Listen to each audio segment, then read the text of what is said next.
नमस्कार दोस्तों, आज की वीडियो में हम बात करेंगे एसएससी जीडी कांस्टेबल के मेडिकल को लेकर। आप में से जितने भी स्टूडेंट हैं जिन्होंने फिजिकल पास कर लिया है, अब उनके लिए अगला टारगेट है मेडिकल को क्वालिफाई करना। ऐसे में मेडिकल में आपका क्या कुछ चेक किया जाता है, आप में से बहुत सारे बच्चों को तो पता भी नहीं है। सो उन्हीं के लिए आज की वीडियो है।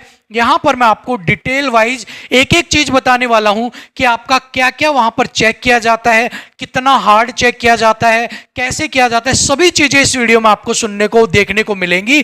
तो चलिए बिना किसी देरी के वीडियो को स्टार्ट करते हैं। तो सबसे पहले तो वीडियो स्टार्ट करने से पहले मैं आपको बता देता हूं कि हालांकि एसएससी जीडी से आप जो अपॉइंटमेंट होती है वो पैरामिलिट्री फोर्सेज के अंदर होती है, लेकिन जो इसका मेडिकल होता है वो आपका आर्मी के मुकाबले में थोड़ा सा रियायत दी जाती है, थोड़ा सा कम हार्ड होता है।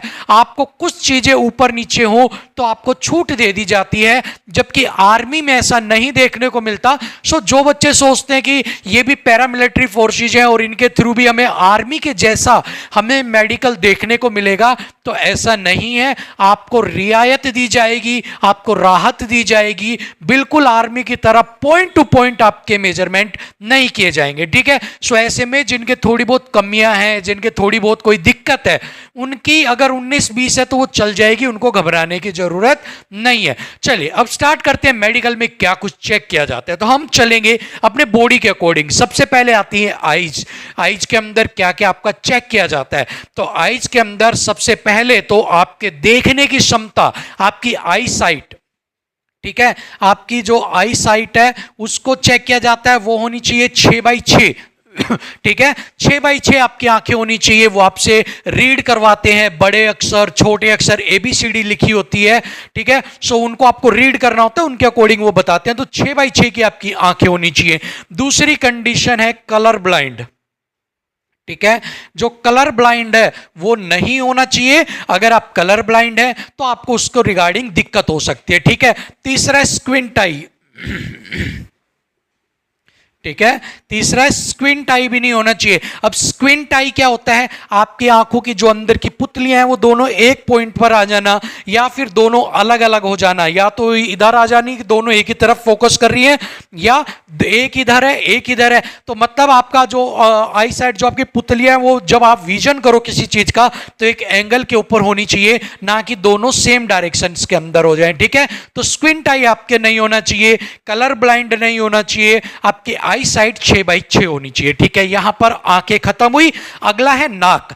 नाक के अंदर आपके नाक की हड्डी जो है वो टूटी हुई नहीं होनी चाहिए। ठीक है, नाक आपका कई बार चोट लग जाता है, नाक टेढ़ा मेढ़ा हो जाता है हड्डी टूटने की वजह से।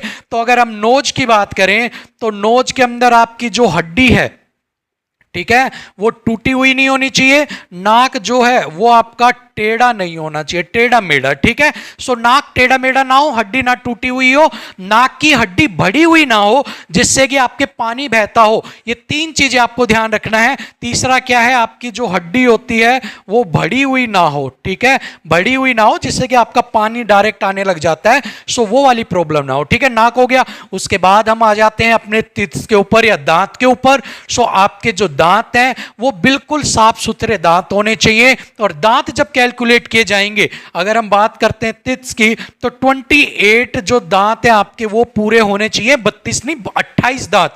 अगर आपके एक आधा दांत गल रहे हल्का फुल्का है तो आप उसको ठीक करवा लीजिएगा, उसको कैप लगवा लीजिएगा, कैप वगैरह अलाउड हो जाती हैं। साथ में ही आपके पायरिया, पायरिया होता है मसूड़ों में खून आना, मसूड़ों में दुर्गंध आना, वो नहीं होना चाहिए। दांत टेढ़े मेढ़े, ज्यादा ही टेढ़े मेढ़े हैं, वो नहीं होना चाहिए, उनको ठीक करवा लीजिएगा। आप किसी भी डॉक्टर के पास जाइएगा और उनको तार वार लगा के वो ठीक कर देते हैं। साथ में ज्यादा ऐसा नहीं कि एक दांत यहाँ है, दूसरा दांत यहाँ है, तीसरा है और खिले हुए हैं, बिल्कुल ऐसा नहीं होना चाहिए। ठीक है, जर्दा, पान, सुपारी, तंबाकू खाने से अगर दांत गल गया है तो वो भी आपको अलाउ नहीं होता है, लेकिन 28 दांत ठीक होने चाहिए। एक आधा दांत खराब है तो उस पर कैप चढ़वा लेना आप। ठीक है, सो दांतों का ये है। इसके बाद हम आ जाते हैं चेस्ट के ऊपर भाई। ठीक है, चेस्ट की अगर हम बात करें तो चेस्ट आपके मेनली उसके अंदर क्या होना चाहिए, चेस्ट के अंदर कई बार आपका क्या होता है, चेस्ट आपकी एक लेवल में नहीं रहती, कई बार आपने गलत पुशअप्स कर लिए, गलत जगह आप एक्सरसाइज कर रहे हो, गलत जिम कर रहे हो, उससे आपका एक तरफ तो छाती बढ़ गई, एक तरफ छोटी रह गई, या एक तरफ से आपका मतलब कि टेढ़ी मेढ़ी चेस्ट आपकी नहीं होनी चाहिए, बाकी सब कुछ चलेगा, ठीक है। इसके बाद हमारा कान बच गया भाई, कान की बात और कर लेते हैं। कान की अगर हम बात करते हैं, ईयर की अगर हम बात करते हैं, तो कान का पर्दा जो है वो फटा हुआ नहीं होना चाहिए, कान के अंदर जो है छेद नहीं होना चाहिए, ठीक है। कान जो है वो बहना नहीं चाहिए, कान जो है वो साफ होना चाहिए आपका, ठीक है। उसके बाद आपका जो कान है वो मुड़ा हुआ नहीं होना चाहिए, कई बार कान क्या हो जाता है, ऐसे मुड़ जाता है इस तरीके से, देखो, ठीक है, ये नहीं होना चाहिए आपका। इसके अलावा कान के पर्दे के ऊपर कुछ धब्बे होते हैं आपके, ठीक है, कान के पर्दे पे कुछ धब्बे होते हैं व्हाइट कलर के, वो धब्बे नहीं होने चाहिए। तो ये चीजें हैं कान से रिलेटेड, ठीक है। कान हो गया, आंख हो गई, दांत हो गया है, चेस्ट हो गया है, ठीक है। चेस्ट के बाद अब हम इसके बाद आ जाते हैं अपने हाथों के ऊपर, ठीक है। हाथों में आपकी क्या दिक्कत आती है, उंगलियां आपकी कटी हुई नहीं होनी चाहिए, हाथों में उंगलियां कटी पिटी नहीं होनी चाहिए, उंगलियां सीधी होनी चाहिए, उंगलियां कोई टेढ़ी नहीं होनी चाहिए। एल्बो, एल्बो जब आप यूं करो तो आपकी एल्बो बिल्कुल ऐसे एक एंगल पे होनी चाहिए, ऐसा नहीं है कि आपकी एल्बो इस तरह से बन रही है, आपकी एल्बो इस तरह से ऐसे बन रही है, ठीक है, ऐसा नहीं होना चाहिए, एल्बो बिल्कुल सीधी इस तरह से होना चाहिए, ठीक है। एल्बो का हो गया। आपके कहीं पर कोई हड्डी वगैरह टूटी हुई नहीं होनी चाहिए जिसकी वजह से आपके हाथ में कोई टेढ़ापन हो गया, ठीक है। इन चीजों का हाथ का ध्यान रखना है। इसके बाद अगर हम आ जाते हैं हाथों से नीचे की तरफ, ठीक है, और मैं देख लेता हूं हाथों का कुछ तो नहीं है, ठीक है, उंगलियां और हाथों का हो गया। इसके बाद जब हम नीचे थोड़ा सा हाथों से और चलते हैं तो आपको पाइल्स की बीमारी नहीं होनी चाहिए, ठीक है। एक अगर आपके पाइल्स है तो पाइल्स नहीं होना चाहिए। उसके बाद जो आपका पेनिस है, जो आपका, इसको चेक किया जाता है, इसके अंदर आपके कोई गड़बड़ नहीं होनी चाहिए। इसके बाद आपका टेस्टिस चेक किए जाते हैं कि आपका सिंगल है या कैसे, कोई गड़बड़ तो नहीं है। टेस्टिस आपके चेक होंगे, पीनिस आपका चेक होगा, आपके पाइल्स नहीं होनी चाहिए, ठीक है, ये आपका हो गया। इसके बाद आप आ जाते हैं लेग्स के ऊपर, ठीक है। लेग्स के ऊपर आपके अंदर 3-4 बीमारियां होती हैं। एक आपका होता है फ्लैट फुट नहीं होना चाहिए, जिसमें आपका जैसे हमारा पैर होता है तो इसमें ऐसा गैप होता है हमारे पास, ठीक है, कईयों का फ्लैट होता है, वो नहीं होना चाहिए।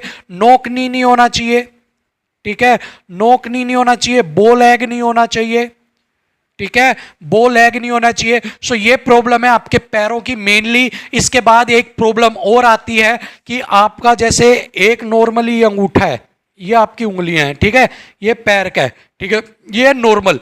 एक क्या होता है, इस तरह से ये आपका पैर है, यहां पर हड्डी अंगूठे की थोड़ी सी निकली होती है और फिर उंगलियां होती हैं, ठीक है। तो ये वाली बीमारी नहीं होनी चाहिए, अंगूठे के पास वाली हड्डी बाहर नहीं निकली होनी चाहिए, आपकी उंगलियां पूरी होनी चाहिए, एक्स्ट्रा उंगली जो है वो आपके पास नहीं होनी चाहिए पैर के अंदर। सो ये आपकी है लेग्स की, ठीक है। सो ये सारी जो चीजें हैं आपकी वहां पर चेक की जाएंगी। उसके अलावा बीपी हो गया या आपके यूरिनरी जो आपके टेस्ट वगैरह हो गए वो अलग से जो है, आपके और कोई बीमारी ना हो वो चेक होंगी नॉर्मली, पर बेसिकली आपकी यही चीजें चेक की जाएंगी। और इन चीजों के अंदर दूसरी बात, आर्मी की तरह हार्ड नहीं होगा। अगर आपका मान लो आपका हाथ है, ठीक है, ये कोनी है, हाथ है, इसका एंगल हल्का सा यू है, थोड़ा बहुत 19-20 का फर्क है, वो पास कर देंगे, आपको रिजेक्ट नहीं करेंगे। इस बात को आप अपने दिमाग में बैठा लेना, ज्यादा हार्ड नहीं होगा आपका। लेकिन इन चीजों को आप अपना ध्यान रखना, अगर इनमें से कोई भी चीज आपके है उनको ठीक करने की कोशिश करना। बो लेग हो गया, नोक नी हो गया, ये बीमारियां ठीक हो जाती हैं समय के साथ एक्सरसाइज से, तो कोशिश करना कि इनको ठीक करें। अब इसके अलावा एक चीज बच जाती है, टैटू भी आप में से जिन भी लोगों ने टैटू बनवाया हुआ है, अगर आपका राइट हैंड के ऊपर है, जो आपका सैल्यूटिंग हैंड होता है आपका, ठीक है, अगर आपके राइट हैंड पे सैल्यूटिंग हैंड के ऊपर है तो टैटू नहीं चलेगा। दूसरा, आपके अगर कोई रिलीजियस सिंबल है, मान लो आपने हल्का ओम बनवा रखा है, आपने वाई गुरु का बनवा रखा है, if you are a Christian, and आपने यहां पर जो क्रिश्चियन का जो क्रॉस है वो बनवा रखा है, हल्का जो रिलीजियस है छोटा साइज में, वो आपका चल जाएगा, ठीक है। इसके अलावा और कोई नाम वगैरह है, बड़े टैटू बनवा रखे हैं, वो आपके नहीं चलेंगे, ठीक है ना भाई। लेजर इसके अलावा आप अगर रिमूव करवाते हो टैटू को तो वो भी अलाउ कर देते हैं, बट आप कोशिश करना कि छोटे टैटू हैं तो उनको रहने देना। अगर राइट हैंड लेफ्ट हैंड पे तो वो अलाउ भी कर देंगे, राइट हैंड पे है तो ही आप रिस्क लेना, ठीक है। सो ये सारा आपका मेडिकल का था। सारा प्रोसेस मैंने यहां पर आपको वन बाय वन सिंपल भाषा में समझा दिया है ऊपर से नीचे तक। अब आपको अगर कोई डाउट है, आपके कोई ऐसी प्रॉब्लम है जो आप चाहते हो कि उसकी एक्सरसाइज आपको चाहिए, उसका सॉल्यूशन आपको चाहिए, सो हमारे पास एक पूरी टीम है जिनसे हम डिस्कस कर कर आपके पास बेस्ट एक्सरसाइज, बेस्ट सॉल्यूशन पहुंचाने की कोशिश करेंगे। सो आप अपने जो भी आपका विचार है, जो भी आपकी प्रॉब्लम्स है, कमेंट बॉक्स में शेयर जरूर कीजिएगा। अगर आप कमेंट बॉक्स में नहीं करना चाहते हैं तो आप कर सकते हैं इंस्टाग्राम के ऊपर सर्च फनलर्न बाय अनुज और वहां पर मुझे डीएम कर सकते हैं और मैं वहां पर भी आपको रिप्लाई करने की पूरी कोशिश करूंगा, ठीक है। सो फिलहाल के लिए मेडिकल रिलेटेड वीडियो में आज इतना ही। अगर कोई और डिटेल्स आएंगी, कोई और डिटेल में अगर आप कहोगे कि हमें सारी चीजें डिटेल्स में बताओ, तो एक और वीडियो बना के आपको डिटेल में सारी चीजें बता दी जाएंगी। फिलहाल के लिए इतना ही, मुझे इजाजत दीजिए, एक और वीडियो में आपसे फिर मिलेंगे, तब तक के लिए नमस्कार।